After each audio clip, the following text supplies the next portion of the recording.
ഇസ്ലാമിന്റെ ശത്രുക്കൾ ക്യാച്ച് ചെയ്ത യൗവനം. അതെന്ന് തിരിയും?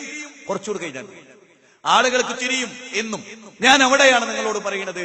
കൃത്യമായ ഒരു യൗവനം, നല്ല ഭർത്താവായിട്ട് തന്നെയുള്ള യൗവനം, നല്ലൊരു പിതാവായിട്ട് തന്നെയുള്ള യൗവനം, നല്ലൊരു കച്ചവടക്കാരനായിട്ട് തന്നെയുള്ള യൗവനം, നല്ലൊരു പെരുമാറ്റക്കാരനായിട്ട് തന്നെയുള്ള യൗവനം, നല്ലൊരു അയൽവാസിയായിട്ട് തന്നെയുള്ള യൗവനം, തീവ്രവാദത്തിനെതിരെ ചിന്തിക്കുന്ന സമാധാനപ്രിയതയുള്ള ഒരു യൗവനം, അള്ളാഹുവിന്റെ മുമ്പിൽ മാത്രം തലകുനിക്കുന്ന യൗവനം, ബാങ്ക് കൊടുത്താൽ ഹയ്യാല സ്വലാത്ത് ഹയ്യാലൽ ഫലാഹ് എന്ന് കേട്ടാൽ ക്രിക്കറ്റല്ല, ഫുട്ബോളല്ല, ലോകത്തിലെ എന്ത് ലഹരിയാകട്ടെ അത് ഉപേക്ഷിച്ച് എഴുന്നേറ്റ് പോകുന്ന യൗവനം.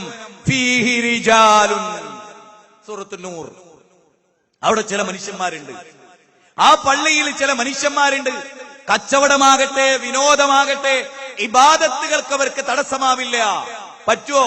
ലോക ഫുട്ബോളിന്റെ ഫൈനൽ നടക്കുമ്പോ നിസ്കാരത്തിലേക്ക് വിളിച്ചാൽ അരീക്കോട്ടും തിരൂരുമുള്ള മുസ്ലിം യുവാക്കളെ എഴുന്നേറ്റ് പോകാൻ കഴിയുമോ? യഖാഫൂന യൗമൻ തതഖല്ലബു ഫീഹിൽ ഖുലൂബു വൽ അബ്സാർ എന്ന് പറയാൻ കഴിയും? അള്ളാനെ പേടിച്ചിട്ട് എഴുന്നേറ്റ് പോകാൻ ഹൃദയങ്ങളും കണ്ണുകളും അഞ്ചിപ്പോകുന്ന ഒരു ദിവസത്തെ പേടിച്ചിട്ട് പള്ളിയിൽ പോയിട്ട് ഒന്നാമത്തെ സഫിൽ നിസ്കരിക്കാൻ കഴിയുമോ? ഇല്ല, നിസ്കരിക്കാൻ കഴിയില്ല. മെസ്സിനേക്കാൾ വലുതായിട്ടൊന്നും മുത്തുനബീനെ മനസ്സ് കേട്ടിട്ടില്ല ഇവിടുത്തെ മാപ്പിളാര്. മലപ്പുറം ജില്ലയിൽ ക്ഷമിക്കണം, കേരളത്തിൽ ഒരു ജില്ലയിലും ഈ ഭ്രാന്തില്ല. മെന്റൽ ഹോസ്പിറ്റലിൽ ചേർത്ത മെന്റലിന്റെ ഡോക്ടർ മെന്റൽ രോഗിയായി പോകുന്ന നാടാണ്. അല്ലേ? നിങ്ങൾ ആലോചിച്ച് നോക്ക്.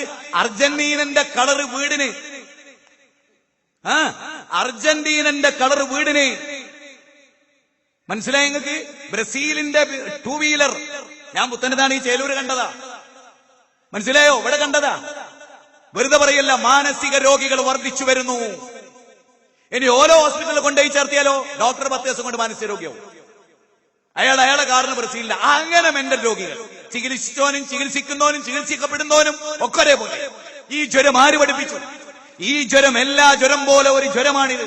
ഇതൊക്കെ ഒരു തരം രോഗമാണ്, ചികിത്സിക്കേണ്ടതാണ്. തക്കതായ സന്ദർഭങ്ങളിൽ മഹല്ല് ഭാരവാഹികൾ ഇടപെടേണ്ടതാണ്. ഈ യുവത്വം, യാ അയ്യുഹല്ലദീന ആമനൂ ഹൽ അദുല്ലുക്കും അലാ തിജാറത്തിൻ തുൻജീകും മിൻ അദാബിൻ അലീം തുഅ്മിനൂന ബില്ലാഹി വറസൂലിഹി വതുജാഹിദൂന ഫീ സബീലില്ലാഹി ബിഅംവാലിക്കും വഅൻഫുസിക്കും ദാലികും ഖൈറുൽ ലക്കും ഇൻ കുൻതും തഅലമൂൻ. നരകാഗ്നിയുടെ അഗ്നിജ്വാലയിൽ നിന്ന് നിങ്ങളെ രക്ഷപ്പെടുത്തുന്ന ഒരു കച്ചവടത്തെക്കുറിച്ച് ഞാൻ നിങ്ങൾക്ക് പറഞ്ഞു തരട്ടെയോ? ഇതാണ് കച്ചവടം. വിശ്വാസം കൊണ്ട്, പ്രവാചക അനുധാവനം കൊണ്ട്, മുത്തുനബിയെ അനുധാവനം ചെയ്യുന്നതുകൊണ്ട്, മാതൃകായോഗ്യമായ പ്രവാചകൻ എന്ന നിലയിൽ നെഞ്ചകത്തേറ്റുന്നതിലൂടെ, സമ്പത്തും ശരീരവും റബ്ബിന്റെ മാർഗത്തിൽ സമർപ്പിക്കുന്നതിലൂടെ. അതിന് ഞാൻ പറയണേ, വല്ലാത്തൊരു ഡേഞ്ചറാണ്, വല്ലാത്തൊരു അവസ്ഥയാണ്. ഈ കോട്ടക്കൽ ഒരു ഓട്ടോറിക്ഷ ഉണ്ട്. എന്താ ഓട്ടോറിക്ഷന്റെ പ്രശ്നം? ഒന്നില്ലേ, അവൻ അർജന്റീനനെ പറ്റി മാത്രമേ ആ ഓട്ടോറിക്ഷ എന്ന് മിണ്ടാൻ പാടുള്ളൂ. എന്നാ ഓന് കൂലി വേണ്ട, മീറ്ററിൽ എത്രയായി. ഓനൊക്കെ ചികിത്സിക്കാൻ പറ്റിയ ഹോസ്പിറ്റൽ ദുനിയാവിലൂടെ ഉണ്ടോ എന്ന് സെർച്ച് ചെയ്ത് നോക്കിയിട്ട് കിട്ടിയിട്ടില്ല. ഓനെ ചികിത്സിച്ചാൽ മാറില്ല. ആ ജാതി ഒരു യുവത്തെ ഇവിടെ വളർന്നു വരുന്നത്. മോനെ എന്തിന് ജീവിക്കുന്നു? നാഷണൽ വേസ്റ്റ് ആണ് സത്യം. എന്തെങ്കിലും ഒരു തെങ്ങിന്റെ മെരടി ചീഞ്ഞാൽ ഒരു ഉപകാരം ഉണ്ടാവും മണ്ണിന്. ഇവനെ കൊണ്ടൊക്കെ എന്തോ ഉപകാരം? ഞാൻ ചോദിക്കണം നിങ്ങളോട്, എന്തിനാ ഈ മനുഷ്യർ ജീവിക്കുന്ന ഈ മണ്ണിൽ? തിന്നും കുടിച്ചും ആ തള്ളാരാ ബാപ്പ ഗൾഫിൽ പോയി അധ്വാനിച്ച് കഷ്ടപ്പെട്ട് അറബിന്റെ ആട്ടും തുപ്പുണ്ടാക്കിയ സമ്പാദ്യം അതാ തിന്ന് കുടിച്ച് കൊഴുത്ത് തടിച്ച് ഈ ഇറുക്കി പിടിച്ച 2 വീലർ നിറഞ്ഞു പോണത്. ജനങ്ങളെ മനസ്സിലാക്കിക്കൂടെ, ഇതൊന്നും ശരിയല്ല. നല്ല നിരക്ക് പഠിപ്പിച്ചോളി മക്കളെ. ഇല്ല ഒരു ഉപകാരം ഉണ്ടാവില്ല, ഉപദ്രവം വേറെ ഉണ്ടാവുകയും ചെയ്യും. നാണം കെടും, നാട് വിട്ടു പോകേണ്ടി വരും. അങ്ങനത്തെ ഒരു സമൂഹം അവിടെ വളർന്നുണ്ട്. അതുകൊണ്ട് വളരെ ഗൗരവമായി ഞാൻ പറയാണ്, നോക്ക്, നഹ്നു നഖുസ്സു അലൈക നബഅഹും ബിൽ ഹഖ് ഇന്നഹും ഫിത്യത്തും ആമനു ബിറബ്ബിഹിം വസിദ്നാഹും ഹുദാ വറബത്നാ അലാ ഖുലൂബിഹിം ഇദ് ഖാമു ഫഖാലു റബ്ബുനാ റബ്ബുസ് സമാവാതി വൽ അർദ്. നിങ്ങൾക്ക് ഞാൻ കൃത്യമായിട്ട് അസ്ഹാബുൽ കഹ്ഫിന്റെ കഥ പറഞ്ഞു തരാം എന്ന് ആകാശഭൂമികളുടെ തമ്പുരാൻ. സൂറത്ത് കഹ്ഫ് 18-ാം അധ്യായം 13-ാമത്തെ വചനം. എന്നിട്ട് പറയണം, അവരൊരു പറ്റം യുവാക്കളായിരുന്നു.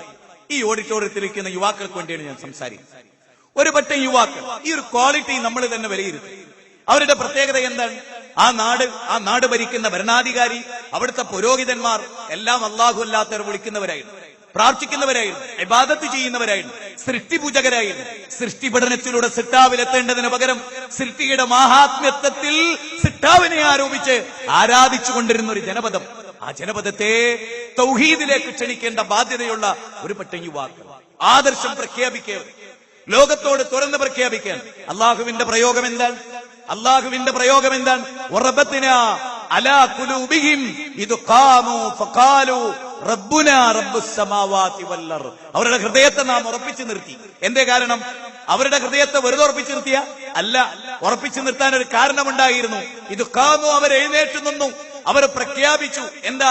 ആകാശഭൂമികളുടെ നാഥനാ ഞങ്ങളുടെ നാഥൻ, ഒരു പഞ്ചായത്തിന്റെ ദൈവമല്ല. ലോകത്ത് വിശ്വാസികളെ നമുക്കേ അത് പറയാൻ കഴിയും. ബ്രസീലിലെ ദേവ ചെയ്യുന്നവർ പടച്ചോനിലേക്ക് ക്ഷണിക്കുന്നത്. അവരുടെ കാർഡിലെ ആദ്യവാചകം അള്ളാഹുവിനെ കുറിച്ചാണ്, ലോകത്തിന്റെ നാഥനെ കുറിച്ചാണ്. ഖുൽ ഹാദിഹി സബീലി അദൂ ഇലല്ലാഹ് അലാ ബസീറത്തിൻ അന വമൻ ഇത്തബഅനി. അതെ, വിശുദ്ധ ഖുർആൻ പറഞ്ഞ പോലെ വമൻ അഹ്സനു ഖൗലൻ മിമ്മൻ ദആ ഇലല്ലാഹ് മിമ്മൻ ദആ ഇലല്ലാഹ്. അതെ, വിശുദ്ധ ഖുർആൻ ഒരുപാട് വചനങ്ങളിൽ ഖുൽ യാ അഹ്ലൽ കിതാബി തആലൂ ഇലാ കലിമത്തിൻ സവാഇൻ ബൈനനാ വബൈനകും അല്ലാ നഅബുദ ഇല്ലല്ലാഹ്. അങ്ങനെ പടച്ചോനിലേക്കുള്ള ക്ഷണം, അതിനൊരു കരുത്തുണ്ടാവും. ഫഅലം അന്നഹു ലാ ഇലാഹ ഇല്ലല്ലാഹ് ഫഅലം അന്നഹു ലാ ഇലാഹ ഇല്ലല്ലാഹ് ശഹിദല്ലാഹു അന്നഹു ലാ ഇലാഹ ഇല്ലാ ഹുവൽ മലായികതു വഉലുൽ ഇൽമി ഖായിമൻ ബിൽ ഖിസ്ത്. ഖുർആനിലെ 3-ാം അധ്യായം 18-ാമത്തെ വചനം, 47-ാം അധ്യായം 19-ാമത്തെ വചനം. ലാ ഇലാഹ ഇല്ലല്ലാഹയുടെ മഹത്വം, ലാ ഇലാഹ ഇല്ലല്ലാഹ് ഉൾക്കൊള്ളവന്റെ മഹത്വം. എന്തേ അവരുടെ പ്രത്യേകത? രാവ് മുഴുവനും പടച്ചവന്റെ മുമ്പിൽ സുജൂദ് ചെയ്യുന്നവർ, പകല് മുഴുവനും അശ്വാരൂഢന്മാർ. റുസ്തമിന്റെ സൈന്യം അവർക്ക് കൊടുത്ത വിവരമാണ്, സൈന്യാധിപന് കമാൻഡർക്ക് നൽകിയ വിവരം. ആരാ ജനത? രാത്രി മുഴുവനും പടച്ചവന്റെ മുമ്പിൽ സുജൂദ് ചെയ്യുക, അല്ലാതെ സെക്സ് കാണില്ല, സിനിമ കാണില്ല, അനാവശ്യങ്ങളിൽ മദ്യപാനങ്ങളിൽ മുഴുകുകയല്ല, സൊറ പറയുകയല്ല. അറബി നാടുകളിലെ യുവാക്കളെ പോലെ രാത്രി മുഴുവനും അനാവശ്യങ്ങളിൽ ജീവിപ്പിച്ച് പകലിൽ നമസ്കാരങ്ങൾ ഉപേക്ഷിച്ച് കിടന്നുറങ്ങുന്ന ഒരു ജനതയല്ല അവർ. അവരാരാ? രാത്രി മുഴുവനും പടച്ചവന്റെ മുമ്പിൽ നിസ്കരിക്കുന്നു, സുജൂദ് ചെയ്യുന്നു. കാനൂ ഖലീലൻ മിനൽ ലൈലി മാ യഹ്ജഊൻ, വളരെ കുറച്ച് മാത്രം ഉറങ്ങുകയും വബില്ലസ്ഹാരിഹും യസ്തഗ്ഫിറൂൻ, പടച്ചവനോട് ഇസ്തിഗ്ഫാർ നടത്തുകയും ചെയ്ത ഒരു ജനപദം. നമ്മളോ മദ്യപാനികൾ. അവർ പറയാൻ, ക്രിസ്തുവിന്റെ സൈന്യം പറയാൻ, മദ്യപാനികൾ, ഡാൻസും നൃത്തവും, പടച്ചവനെ ഓർമ്മയില്ലാത്തവർ എങ്ങനെ നമ്മൾ ജയിക്കും? സേദുറുല്ലാന് യുവാവായിരുന്ന കാലം മദായിനിലേക്ക് ഇസ്ലാമിന്റെ ദേവത്തെത്തിച്ചപ്പോ അടിയൊഴുക്കുള്ള പുഴ കണ്ട് പകച്ചു നിന്ന അനുചരന്മാരോട് ചോദിച്ചു, ആരുടെ പുഴയായത്? പടച്ചവന്റെ. ആരുടെ ദേവത്താ നമ്മുടെ കയ്യിൽ? അള്ളാഹുവിന്റെ. അതുകൊണ്ടൊരു തടസ്സമാകുമോ? പാലമില്ല, കപ്പലില്ല, വഞ്ചിയില്ല, ചെങ്ങാടമില്ല, നീന്തമറയില്ല, അക്കരെ എത്തിക്കാൻ കയറ് കെട്ടിയിട്ടില്ല, ആരുമില്ല.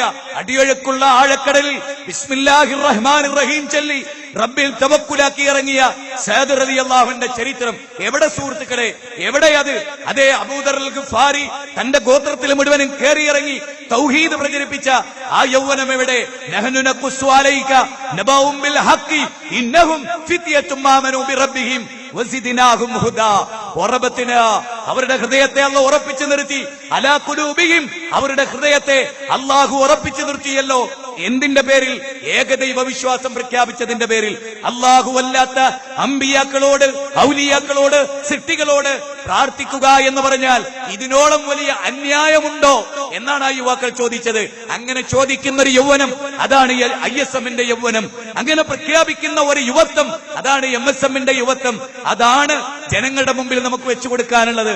സംഘടനാ പക്ഷപാതിത്വത്തിന്റെ യാതൊരു ജലവും നമ്മളെ സംബന്ധിച്ചിടത്തോളം ഉണ്ടായിട്ടില്ല.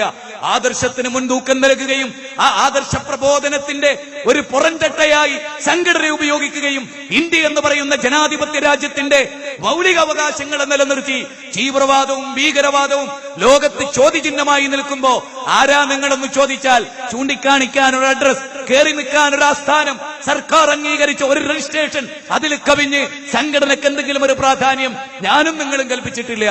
ആദർശത്തിന്റെ പ്രബോധനത്തിന് സാധ്യമാകുന്ന സകല രചനാപരമായ വഴികളെയും സ്വീകരിച്ച് മുന്നോട്ട് പോകാനാണ് ഈ സന്ദർഭം നമ്മൾ ഉപയോഗപ്പെടുത്തേണ്ടത്. യുവാക്കളെ, മദ്യം നിങ്ങൾക്ക് നന്മ നൽകില്ല. യുവാക്കളെ, വ്യഭിചാരം നിങ്ങൾക്ക് നന്മ നൽകില്ല. യുവാക്കളെ, കാമുക ബന്ധം നിങ്ങൾക്ക് ജീവിതത്തിൽ സ്വസ്ഥത ഉണ്ടാക്കില്ല. ധന്യമായ ദാമ്പത്യ ജീവിതത്തിന്റെ മധുരിക്കുന്ന ഓർമ്മകൾ കാമുക ബന്ധം കൊണ്ട് നിങ്ങൾക്കുണ്ടാവില്ല.